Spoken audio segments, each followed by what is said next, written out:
Kepada Tuan dan Puan, para anggota DPR yang terhormat, apa kabar hari ini? Sepertinya tak sebaik biasanya. Sama, di sini pun begitu. Kita semua memang sedang diuji. Hidup memang tak selalu baik, kan? Seperti kami-kami ini, Tuan dan Puan juga mungkin lebih banyak bekerja di rumah. Kalau lihat siaran sidang atau rapat terbuka di gedung DPR sekarang sih kelihatannya banyak kursi yang kosong. Tapi biasanya juga kosong kan ya? Tuan dan Puan anggota DPR yang terhormat. Saya perhatikan parlemen-parlemen negara lain fokus melawan corona.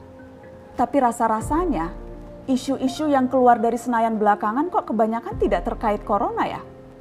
Kami malah membaca DPR bersemangat membahas isu-isu lain.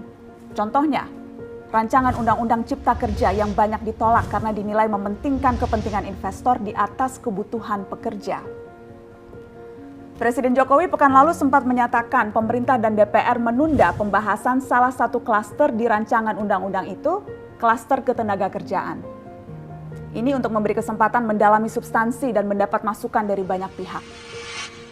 Berpegang pada alasan itu, maka sudah seharusnya klaster lain dalam RUU Cipta Kerja pun perlu ditinjau ulang. Karena yang lain juga bukan tanpa masalah, terutama dari perspektif lingkungan dan keadilan gender.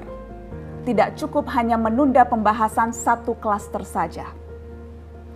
Ada juga RUU lain yang masih nekat mau dibahas. Ada RUU KUHP yang tahun lalu diserbu unjuk rasa. Lalu RUU pemasyarakatan.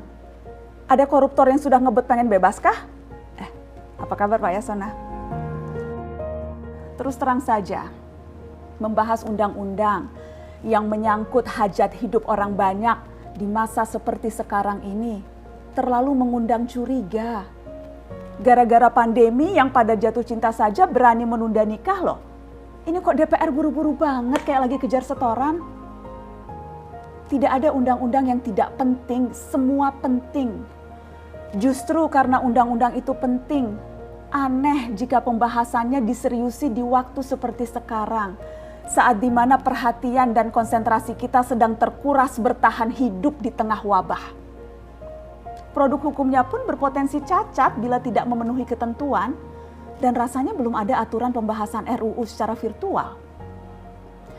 Jika ngotot menuntaskan Omnibus Law atau RUU KUHP atau RUU pemasyarakatan, jangan salahkan jika ada yang menilai DPR tidak menjadikan perang melawan corona sebagai prioritas. Saya percaya setiap tindakan dan keputusan di masa krisis mencerminkan skala prioritas. Atau memang inikah prioritas wakil-wakil rakyat kami saat ini? Bikin ribut juga jelas tak seharusnya jadi prioritas. Satgas COVID-19 DPR kemarin dikabarkan mengimpor jamu ilegal dari Tiongkok secara besar-besaran untuk pasien positif virus corona. Satgas kemudian membantah itu, katanya ini diproduksi di Jakarta dan merupakan sumbangan Wakil Ketua DPR RI Sufmi Dasko yang akan dibagikan gratis ke berbagai rumah sakit. Kemudian dikabarkan juga jamunya mengandung bahan berbahaya dan belum terbukti klinis.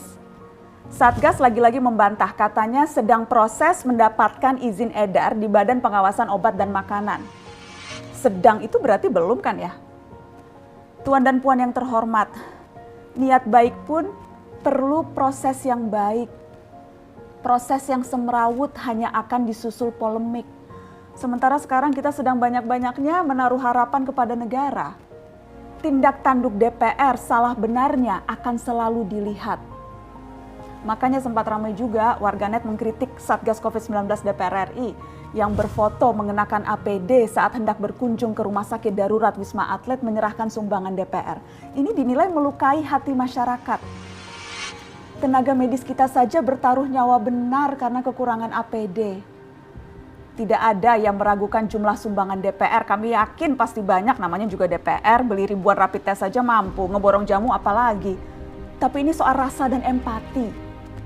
Kecuali ya, kalau yang dipakai anggota DPR itu APD yang lain, alat pelindung dewan.